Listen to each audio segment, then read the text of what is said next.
وما أرسلناك إلا رحمة للعالمين. Pertanyaan 27, apa nasihat bagi sebagian orang yang tidur sepanjang Ramadan, sepanjang siangnya? Sebagaimana mereka sholat jamaah dan sebagian tidak, bahkan sampai enggak sholat. Apakah puasa mereka sah? Nah, beliau menjawab puasanya sah dan telah lepas dari kewajiban. Akan tetapi sangat kurang pahalanya karena menyelisih pensyariatan puasa.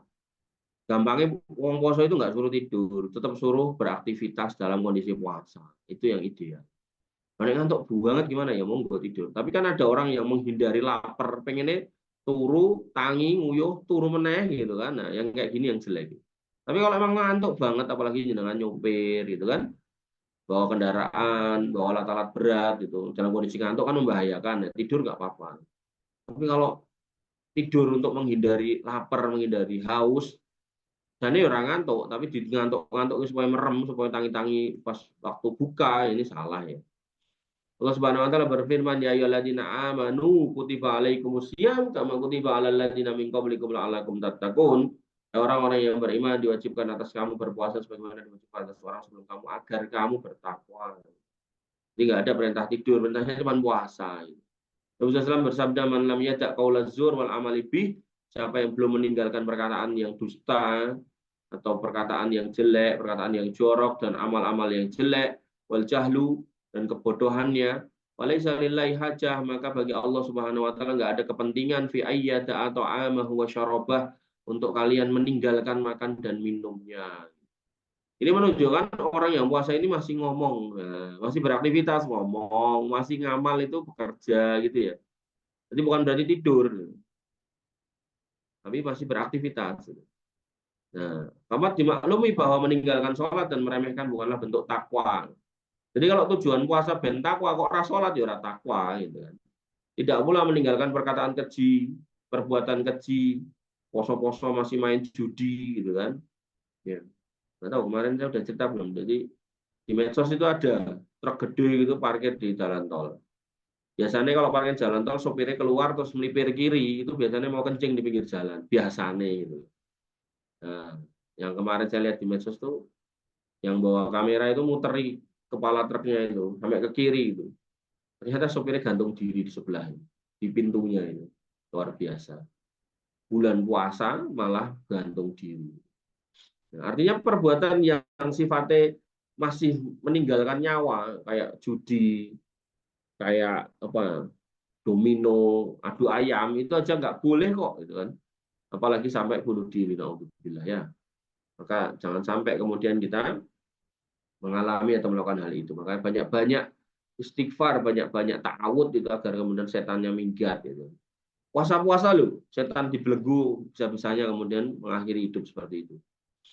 Kemudian hal itu menyelisih maksud Allah dan Rasulnya dalam kewajiban puasa. Ya. Yang mengherankan mereka ini tidur sepanjang hari, malamnya melek sepanjang malam, boleh jadi begadang dalam kesia-siaan. Jadi kalau yang kemarin saya ceritakan orang-orang Arab itu kan nongkrong di apa sungai-sungai yang kering. Gak usah sampai Arab lah, di sini juga sama. Tah nom-nom pas poso malah keluar tawuran, keluar motoran, geng-gengan gitu kan, masya Allah. Keluar nyalakan petasan gitu kan. Ya taruhan tapi mereka nyalakan petasan gitu kan. Ada video itu seseorang ustadz atau guru itu lagi ngajar itu, nyampaikan hadis baca kitab itu tiba-tiba dar gitu. Dia refleks gitu. Mercone kurang banter, ora banter suaranya. Akhirnya junek lagi macam itu lebih gede lagi, buer gitu. Nah, maka ini loh hal-hal yang penuh kesia-siaan. Artinya kalau kita nanti punya anak, kalian punya anak, ya kasih tahu ya kayak gitu-gitu salah ya. Jangan didiamkan aja. Sampai ada bapak-bapak gitu, petasan yang meluncur ke atas meledosnya di atas tuh, biar gitu kan. Itu dia beli. Yang saya tahu loh ya, tapi saya belum pernah beli. Yang saya tahu tuh itu ditaruh di tanah, ditancapnya atau mungkin pakai batu gitu, dinyalain terus tinggal pergi. Ini dipegang kayak gayaan dipegang. Jadi kayak megang senjata gitu, ditodong kayak duer gitu. Gak taunya yang terakhir itu bukannya meluncur isinya, tapi meledos di jarinya, sampai putus sampai jatuh di tanah.